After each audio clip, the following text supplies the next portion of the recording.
என்ன சாந்தி, பயந்துட்டியா?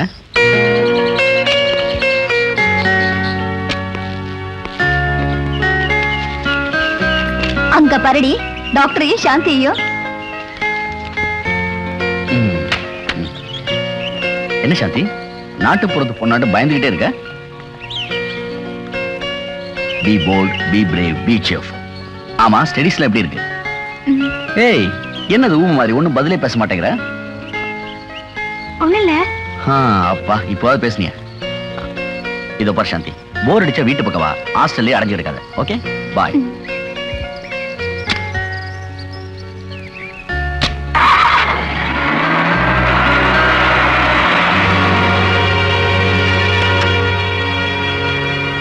Welcome little Cinderella. Welcome. நீ அதிர்ஷ்டக்காரியா இருப்பேன்னு நாங்க நினைக்கவே இல்ல. நீ பிரின்சிபால் ரெக்கமெண்டேஷன்ல இந்த காலேஜ்ல சேர்ந்த உன் அறிவை கண்டு நாங்களே அசந்துட்டோம். இப்ப என்னடானா உன் அழக கண்டு பிரின்சிபால் மகன் டாக்டர் மோகனே மயங்கிட்டாரே. அப்படிலாம் ஒண்ணும் இல்ல. பொடி பைத்தியம். எங்களுக்கு தெரிஞ்ச வரைக்கும் அவர் யாரையும் ஏறெடுத்து பாக்குறது இல்ல, என்னன்னு கூட கேக்குறது இல்ல. ஆனா இப்ப என்னடானா அவரே வந்து ஹான் அடிச்சு கொழைய கொழைய பேசி தானா வந்து லவ் பண்றாரு. You are a lucky girl.